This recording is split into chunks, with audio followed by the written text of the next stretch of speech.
Hey everybody, I'm Chris Metzler, one of the programmers here at Decibels. It's great to see you all out there in this virtual world. We're lucky enough to have two of the filmmakers here from the wonderful film you've just seen, Silencio, Voices of Lisbon.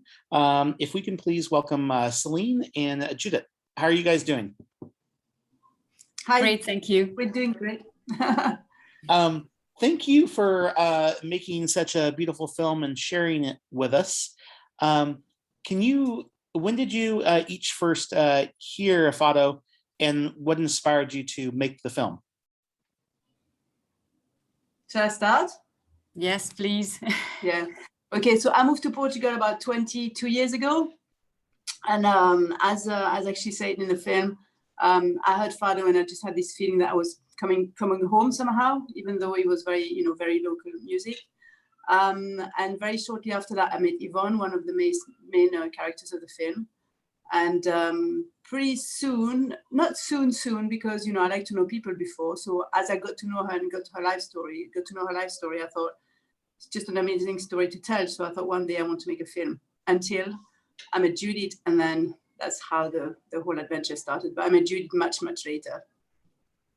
So Fado for me came through Celine, as it's. I think it's very obvious from what she said, and she was the one who took me first to listen to Yvonne, who is the elder protagonist of our film, and then she took me to meet Marta, who is a very different singer, a world musician who bases her art on Fado, and I fell in love immediately with the music, with the performance, with the artists. And I was very happy to have this opportunity with Celine to start to work on this film. And what do you, in documentary filmmaking, there's often discussion of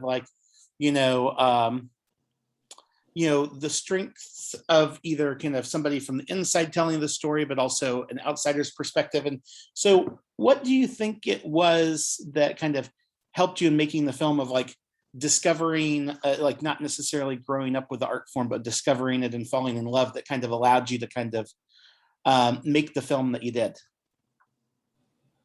of being from outside the community? I didn't quite understand the question. I'm sorry. Oh, no worries. Reply. Sorry. Yeah. So or maybe Judith to reply if you understood. No, I think if you clarify it a little bit, then we'll be able to answer more clearly. Yeah. So unlike somebody that kind of grew up with Fado around them, right? In discovering it and falling in love with the art form later on, how do you think that kind of strengthened the way that you were able to make the film? Because in some ways, it's like you're falling in love with this art form and the passion, and while also making the film. So, where do you think kind of your perspective as an outsider kind of helped shape the way or influence the way you made the film? Celine is an insider-outsider, no, Celine? Because 20 years, you're more an insider now, I guess. Yeah. So maybe Judith had a more outside perspective. I know from my personal perspective, I really wanted to tell the stories of the songs, because I thought it's something that often maybe the foreigner doesn't get the lyrics. And even though Fado is not really a music that you necessarily need to understand the lyrics, I thought it'd be very interesting, because they talk a lot about people's stories. So I thought it'd be very interesting to make those lyrics understood for the viewer, even though you don't really necessarily have to understand the lyrics to appreciate Fado. So that's probably my view on that. But probably Judith had the much more outside, even though she'd been living in Portugal a couple of times, she probably had this much more outside perspective, I guess.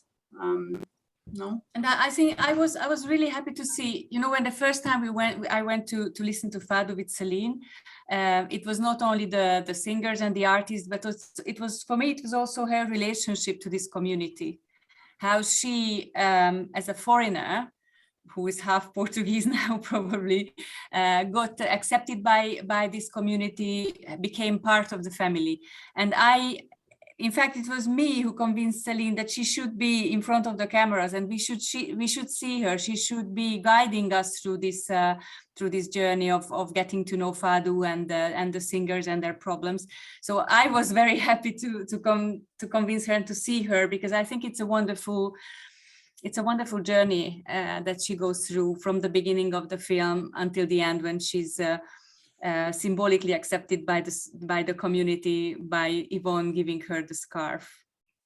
And what have you had a chance to screen around Portugal yet? And how has the kind of reaction been, not only to the community, but also maybe other kind of young Portuguese that maybe didn't necessarily appreciate the art form in the same way that others have?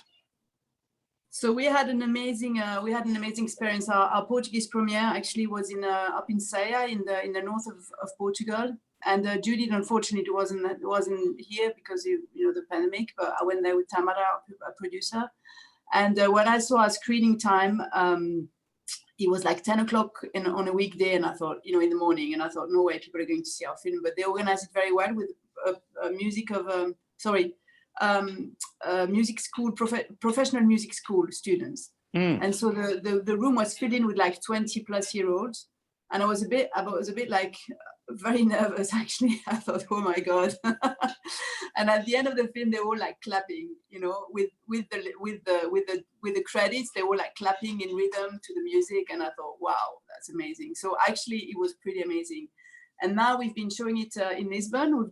We just found out that we've got our 5th week of screening in Lisbon in only one cinema, because we're an independent movie, so it's very difficult. We've done the distribution ourselves and the promotion, and I'm getting a lot of comments from people I know, like young people, old people, saying how much they appreciate the film. So I think it's really nice, because we've just realized that the film touches really loads of different generation.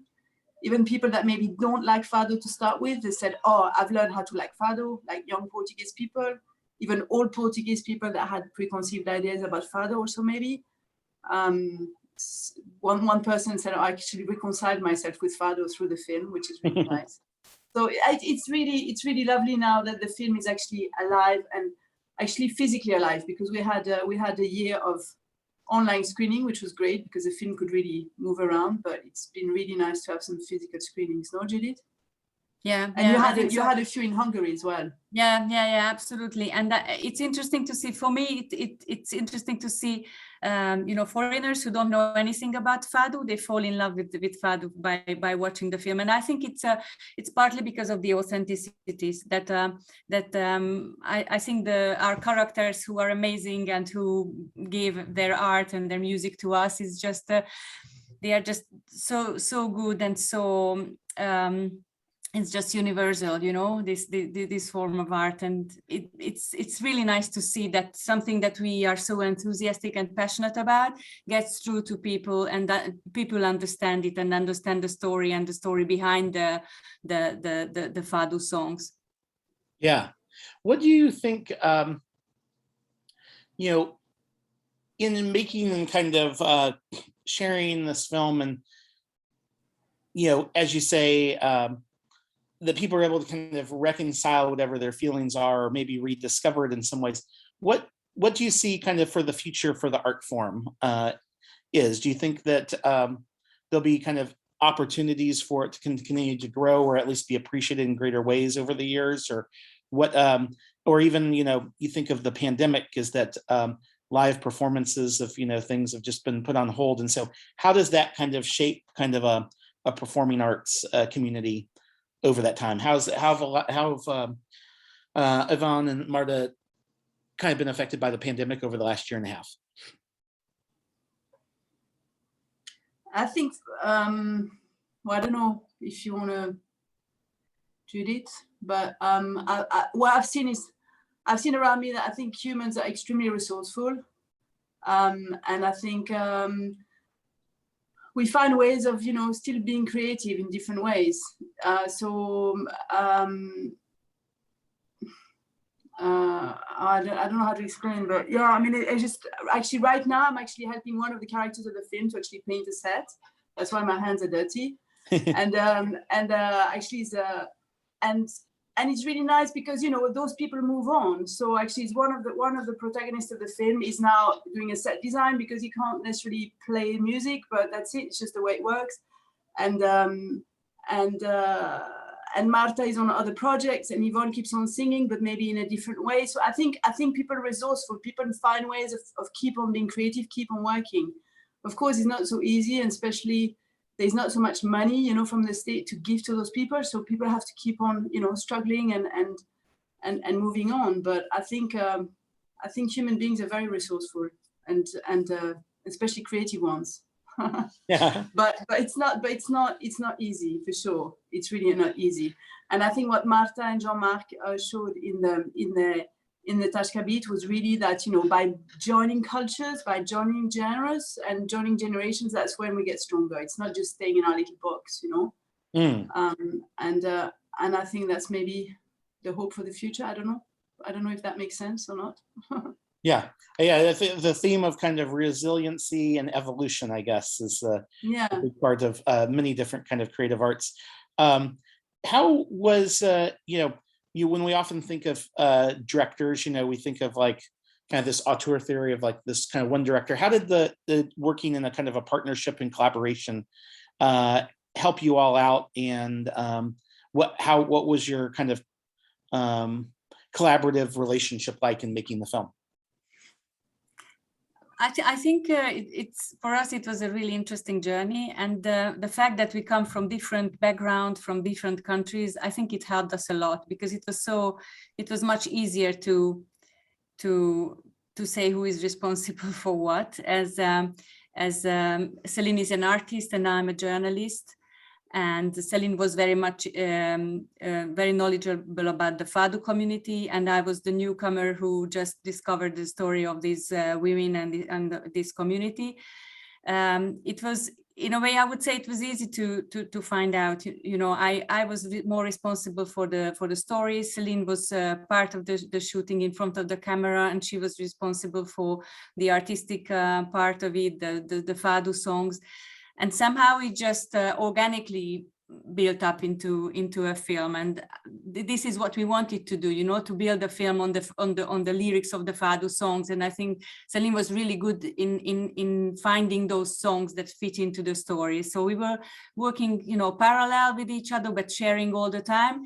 And in the end, you know, we did the editing together. So we were sitting there in the editing studio together.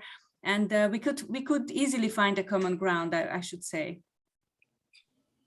Nice. And what, as we kind of wrap up, what would you kind of hope that for those of us in San Francisco or elsewhere in the United States that get a chance to see the film, what do you hope for the viewers to kind of take away from and in kind of appreciating this art form?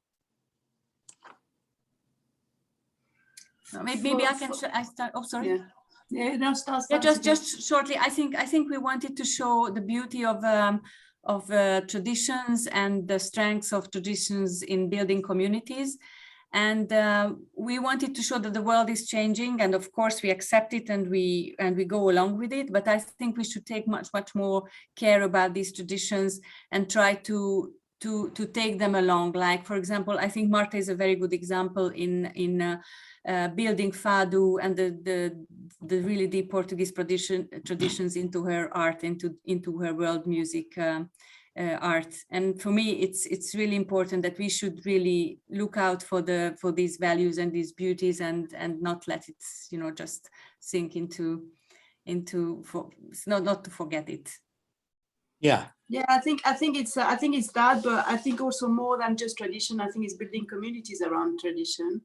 I think tradition is just a vector to bring community, to build communities, and also the art form, you know, just to create new art forms all the time. And what we've realized also, you know, with all these online festivals, like music doesn't have boundaries, you know, pandemics create boundaries, wars create boundaries, music and art doesn't have boundaries. So I think it's, as long as we work together, I think, you know, we can go a long way. But tradition, I think it's a starting point. But it's not necessarily keep the tradition the way it is. As Judith said, you know, it evolves with people like Marta and all that, or people like us, hopefully, you know, just take the tradition a bit further than just stay in its, you know, in its initial form. Because I think in the end, you know, tradition Fado was started because people wanted to communicate their feelings. So it didn't start because he said, I'm going to create an art form which is called Fado, and it has to be like that. No, people wanted to communicate, talk about their feelings, to share it with others. So it's just keep on, keeping the soul of that and carrying it on. I feel. I think that is a very good way to capture it, and I think something that resonates through so much of the things that we try to do as people. Well, Celine and Judith, thank you again for sharing your film with us, and excited for the folks of San Francisco to get a chance to see the film. Thank you, and we hope you will like it and enjoy it. Yeah. Awesome. Have a great day. Bye.